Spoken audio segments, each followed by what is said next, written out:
What year was that? Be 88, I believe. 87, 88, in that era. So you used to investigate these things as a private citizen? I worked for Bounty Hunter magazine Or you worked for Bounty Hunter magazine? under a different name. What name did you use when you worked for Bounty Hunter?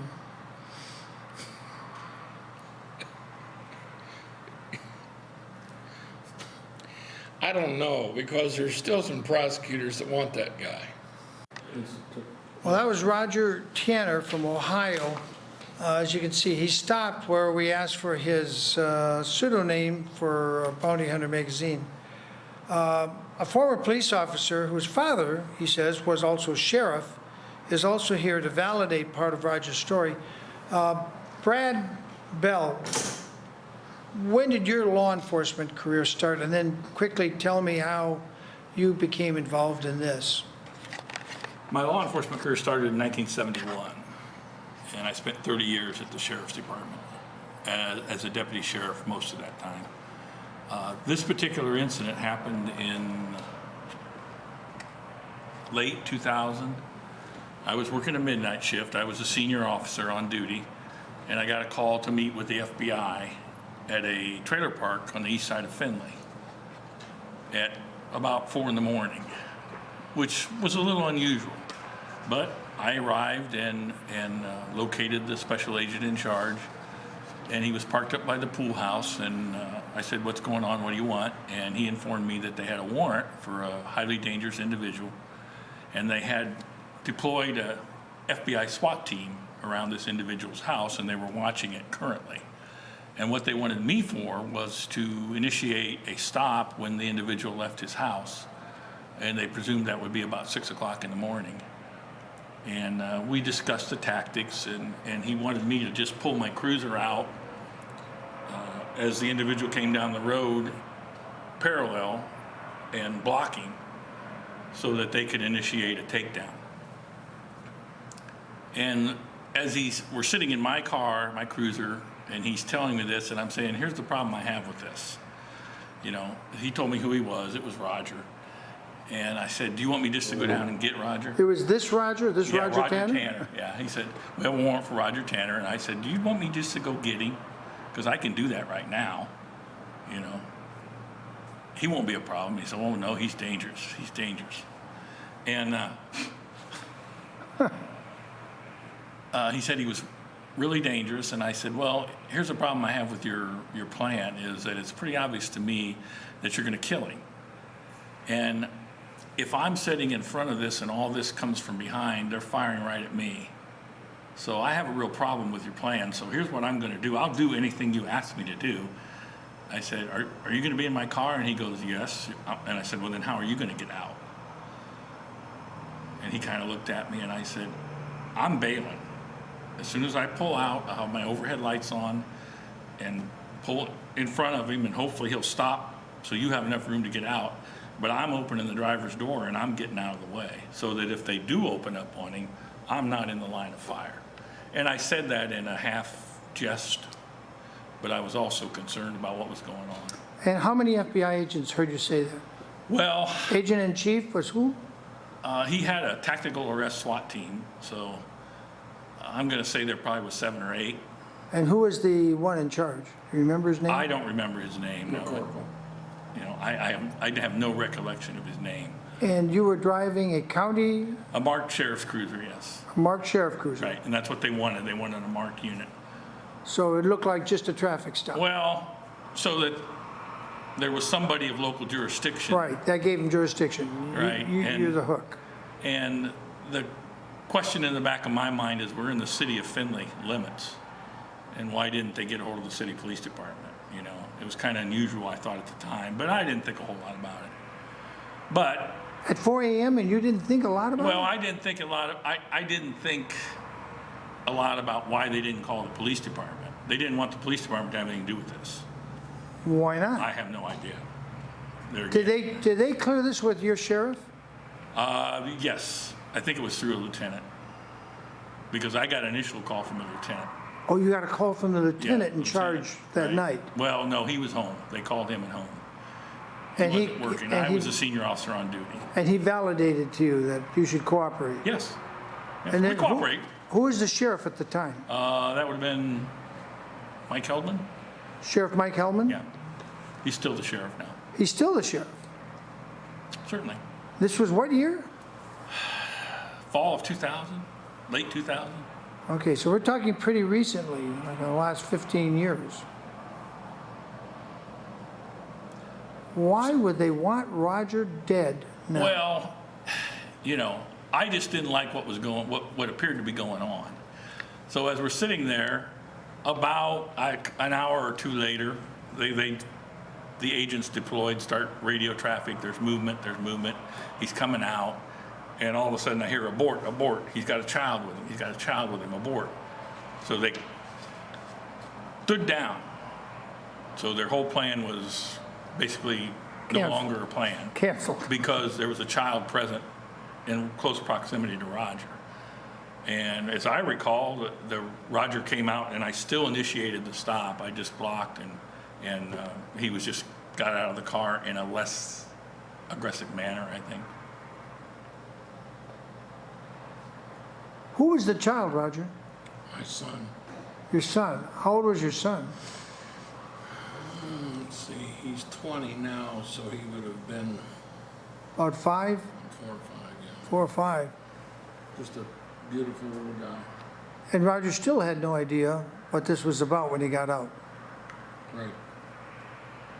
So then what Well, happened? they took over. I mean, it was their. Oh, they did take It was over. their arrest, yes. All I did was provide the visual for him to stop, and he did, and there was no, you know, he complied and. There was no He was confrontation. taken without resistance, yeah.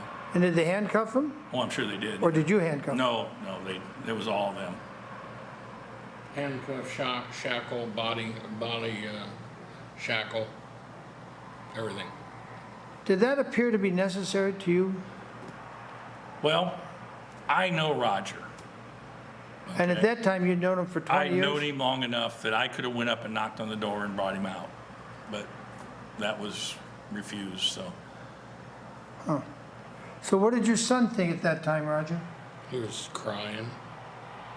Did- He didn't know why they were, what's going on, Daddy, what's going on? Did he ever get over the shock? Did he ever come to understand it? No, he's still to this day don't understand why. Do you understand why, Mr. Bell? Well, I understand they were very concerned. That they perceived Roger as a extreme danger. Because he had some connection to Bounty Hunter magazine? Or I have no idea or no knowledge of that. they never told you any reason why he was dangerous?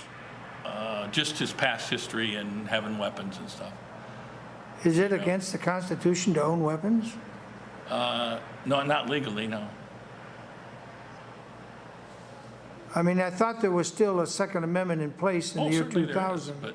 but I'm just telling you that they perceived him as an extremely dangerous individual based on the fact they bring a SWAT team down and do this at 4 o'clock in the morning. So, Yeah, 4 o'clock in the morning seems, that does seem to me, as a journalist, to be a little bit beyond normal FBI hours. Just a little beyond normal FBI hours. Roger, what came of that? Is that what this lawsuit you're talking to me about? Yes. So now the lawsuit starts. Well, no, the lawsuit had started before this, and it is my belief that this was carried out due to the fact that my lawsuit in '94, I detected that there was a treason committed by David Katz, and I had made it aware, including this information that I had handed out to you, that people were aware of it, and they wanted to silence. They wanted to silence me, and the fact of the matter is, if you study the law, once there's been a violation, a judge has great latitude, and the judge can change his plight by admitting mistake and change it unless you let it set for 7 years. I let this set for 7 years, called the latch. That means at that point, you can't change it. It's on the record. At that point, I started to release, and that would have been in 98, 4, 5, 6, 7, no, it'd be later than that, it'd be 99. I started to expose the fact that what he done was a felony, and I feel that this FBI action against me was to silence me from going forth with the exposure that the judge had committed treason. And they charged me, and I can read it to you, it's right here. They charged me with 2 counts. On or about December 26, 2000, in the Northern District of Ohio, Western Division, the defendant, Roger Tanner, did threaten to assault or murder Richard Spears, a United States bankruptcy judge, with the intent to retaliate against Richard Spears on account of the performance of his official duty in violation of Title 18 U.S. United States Code, section so on and so forth. The only thing that come out in the trial was that they had no witnesses except Sam Morrison, who was an attorney that represented me, who I had caught lying to the court and also lying to the local judge, to the local sheriff, that property that he and another attorney were involved with had been stolen. It hadn't been stolen. They were selling the property and pocketing the money. Well, he had to do anything to save himself. So he lied to the grand jury, had his secretary lie to the grand jury, and in open trial, he ran on and ran and raved how I did this and on and on. And when they asked his secretary, ma'am, did Roger Tanner ever threaten Judge Spears? She says, no. Did Roger Tanner ever threaten anybody in Judge Spears' staff that you knew of? She says, no. Did Roger Tanner ever call Judge Spears, his family, staff, or anything? She said, no. And the question next was, well then, how did you come to the conclusion that Roger Tanner threatened Judge Spears? She says, I assumed. Now, the interesting thing before the trial, an hour before, a federal marshal by the name of Rodney Hartzell was laughing. I know Rodney. We've worked together in the past. But he was laughing. He took me out of the cage and he fingerprinted me and he said, you're not going to believe what's going on. I says, what? He says, well, you're not going to go to prison for 25 years. He says, they got a big problem. I says, what is it? He says, I can't tell you. And I says, come on, Rodney, tell me. And he's laughing. He says, well, I'll put it this way. There's 2 inmates back there in the stainless steel cage. They're going to come out here and they're going to testify that they assisted you in the attempt to kill Judge Spears. He said Judge Spears' house was vandalized, his car was destroyed, and they're going to say that they assisted you in that. The only problem was they just found out that when this incident happened, you were in Blanchard Valley Hospital in intensive care with acute pneumonia. Bingo. So you were literally saved by having pneumonia. Yes. If you'd not been in intensive care for pneumonia, Yes. they would have railroaded you into prison for Yes. 25 years for something you didn't even think of doing. Yes. What, Mr. Bell, you were a police officer. What does that make you think of the system? I have a different perspective now than I had when I was involved because you're not aware of things that go on or you don't question, especially federal authorities. You just don't question what they do. You presume they're on the up and up. Is that a false presumption now, in your opinion? Well, I've had dealings with another federal agency in another case, and I've come to conclude that certain individuals, not all, but certain individuals in this federal law enforcement agency tainted their investigation and basically framed a guy, so yeah.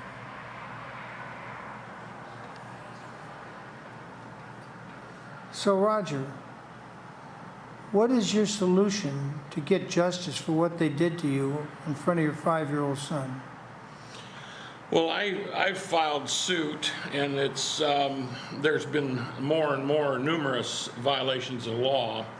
And once you start, it's like a domino effect. Once you start going after them, and you cannot You cannot lie, you cannot perjure yourself, you cannot make false accusations. You have to, there's three types of information. There's the black and white, which is no doubt that's true.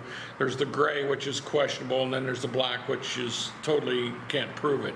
Well, I tried to go and get as much as I could. I'd like to have more sometimes, but I'm not going to push the envelope unless I can get the exact facts. And as Brad knows, there's been cases in the past that I've given information to not only him, but other members of the Sheriff's Department. I didn't know the answer, but I would give them what I had, and then they went ahead and made the proper movements. I've been undercover, I've been wired, I've been sent on stuff that they couldn't find anybody that would do it, especially in Michigan when I was working with Rodney Watts and John Conyers. They couldn't find anybody that would go inside of Monroe County because they said they'll kill you. Well, they didn't get the job done. I'm still here. So Rodney Watts was able to get over $7 million in settlement for victims. That's the kind of stuff we need. We need people to be assertive, not crazy, not stupid, not going to whip the world.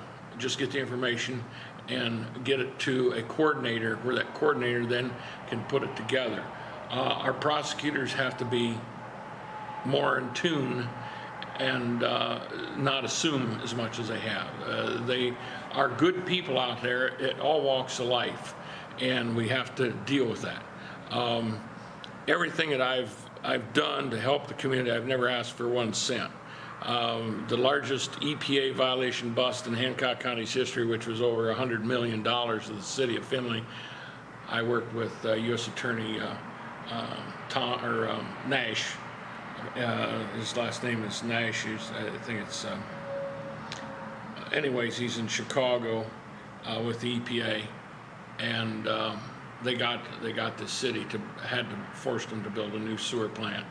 And that information was all turned over and with no return for me. Someplace I got his phone number still. He tells me to call him, come see me in Chicago, but I never have. There's been many cases that I've done, try to help out, clean up, and sometimes I'm wrong. I can't say I'm right all the time. I'm not a miracle worker, but if I've got something that will assist them to clean up the group that we live in, to help children out, you know, I found out that there's violation in the children's home many years ago, and as a result, we cut a deal with one of the local attorneys that represented the Child Protective Service that they would close the children's home rather than being exposed what a doctor and I had uncovered in that children's home. You don't always get a big win, but to protect the children, and we got them all back in their homes for Christmas that year. These are the wins. They might be shallow to some people, but they mean a lot to me. And Okay. So that's. Mr. Bell, how long have you been retired from the police department? 14 years now. Has your attitude towards national news of federal agents doing great things and doing great drug busts, has your perception of what the media puts out there changed? Well, I think I'm very skeptical of the media. You know, very skeptical of they all seem to have an agenda.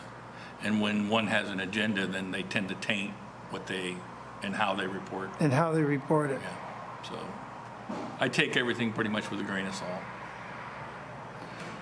Do you think the sheriff, what was his name? The still sheriff there? Heldman? What's his name? Heldman. Heldman. Yeah. Do you think his attitude has changed at all towards cooperating with federal authorities since this? Well, I think it's a natural given that any law enforcement officer is going to cooperate with another law enforcement agency. I mean, you just do that. You know, you don't always, it's not up to you to decide how they do things. When an agency above you comes in and says, this is what we're going to do and we want you to do X. You know, a typical example would be Secret Service, supporting Secret Service when the president comes in. You know, they tell us what to do and we do what they tell us. I mean, there's not a discussion. And that's generally what goes on, you know. The incident with Roger I had red flags, but I was telling him in jest, but I also was letting him know that, hey, you better make sure, you know, nothing happens that's not warranted. So how long was it before you got out, Roger? I was held 6 months, 10 days without bond, and then under the statute, they charged me guilty of a telephone threat because I told my own attorney, after I uncovered the fact that he had committed perjury to the sheriff's department.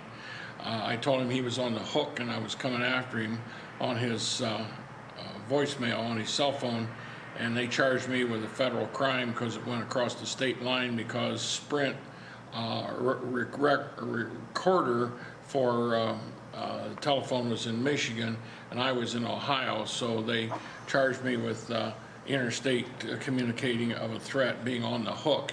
And the statute says that there must, to be a threat, there must be 3 thresholds: kill, kidnap, bodily harm, and the most important is extortion for money. None of those were ever committed, and but nevertheless they railroaded me, and I went to prison for an additional 10 months, which the statute calls for a total of 10 months totally.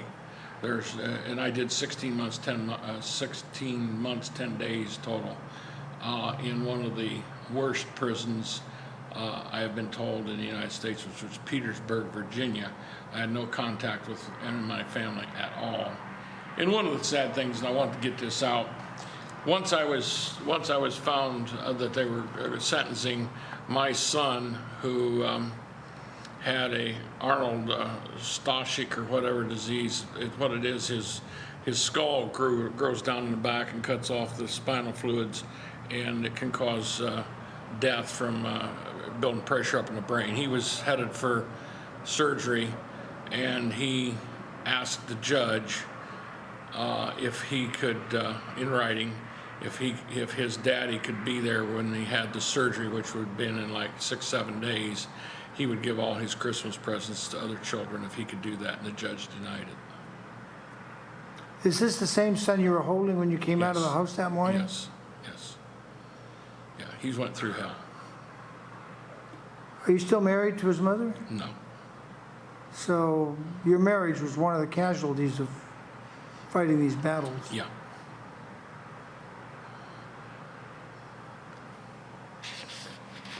I'm still supportive of her, and she's a mental case as a result of it. She's totally mixed up, but I try to take care of if I can help out in any way, and same with my son.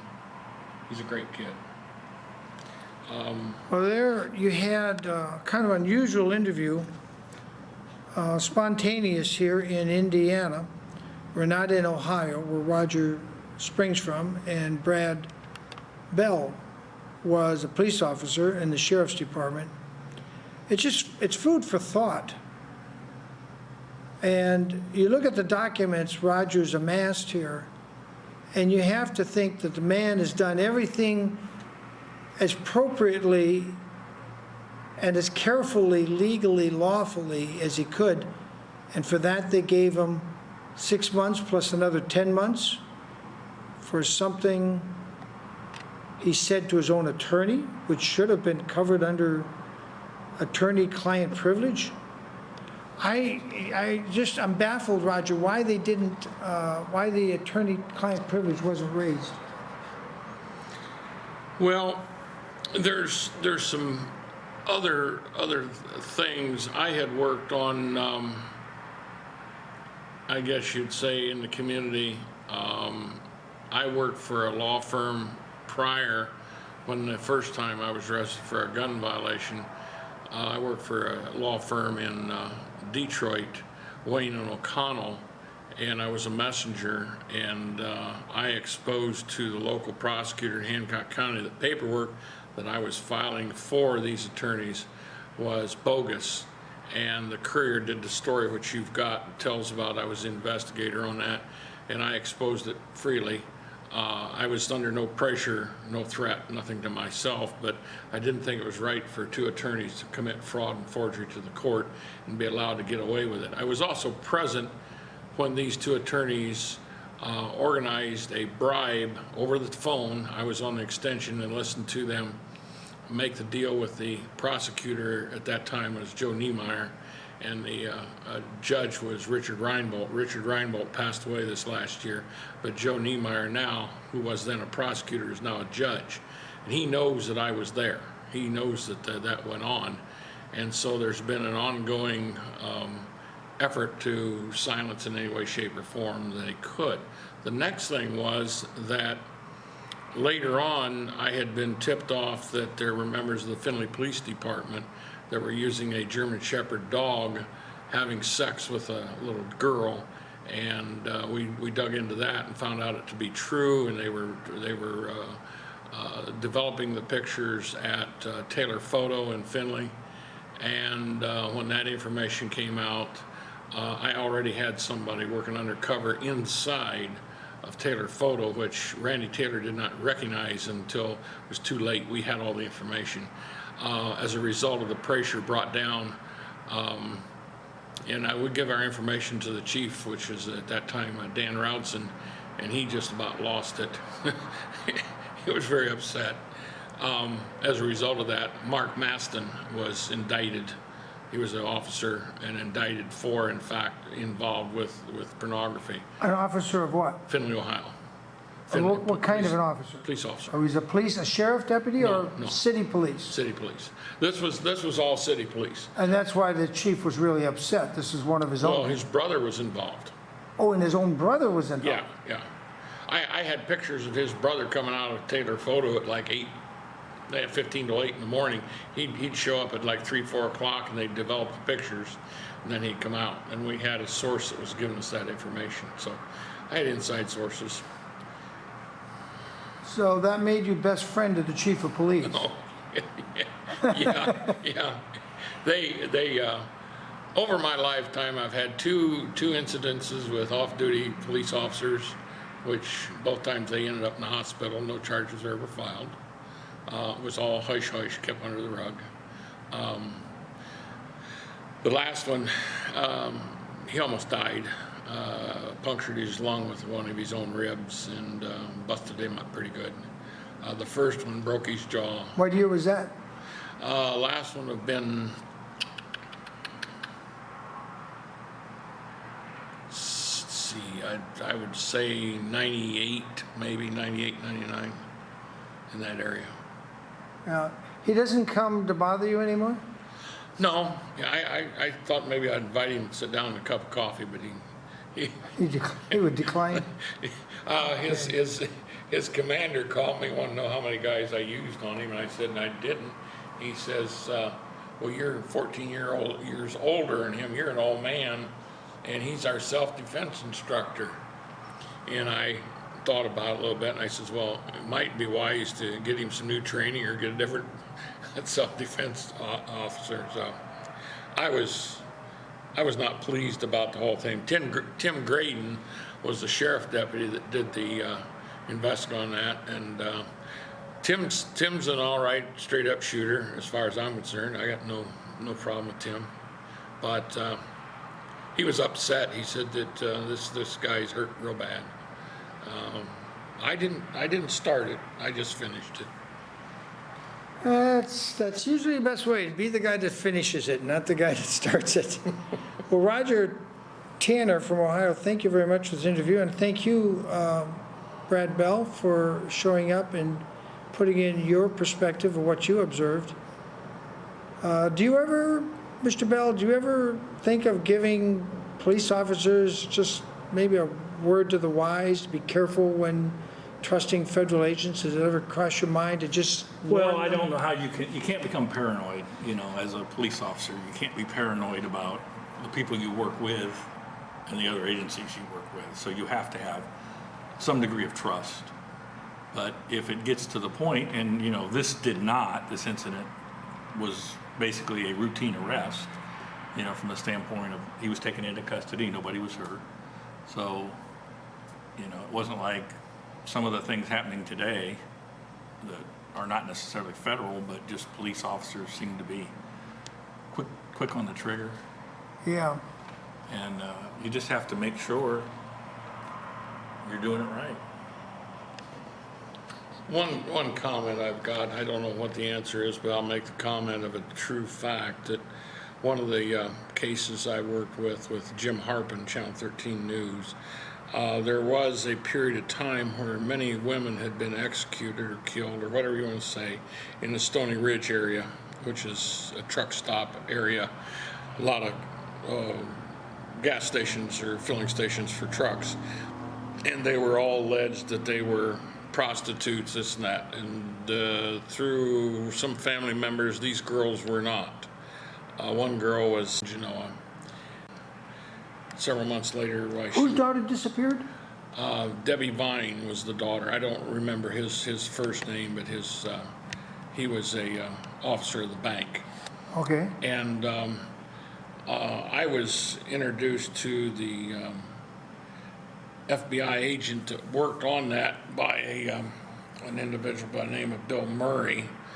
Said that since Jim Harpin and I had worked on this and thought there was a lot of irregularities, he wanted to meet with me.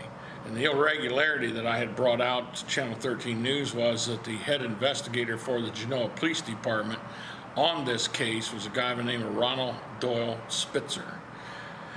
And what was very upsetting to me was that I was working between Monroe County and Lucas County, and this was actually in Ottawa County in Ohio.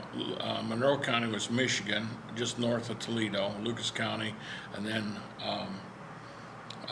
Ottawa County was where Genoa was at. And for some stupid reason, the United Way director in both Monroe and Ottawa County were the same. I didn't know if it meant anything, but I just thought that there might be something there, so we'll go check out Ottawa County. Well, I found out, we did research on Ronald Doyle Spitzer, and Ronald Doyle Spitzer under NCIC and also Interpol was posted that this guy spent, I think, 18 years in prison for murder before he became a captain of the Genoa Police Department. He was bilingual.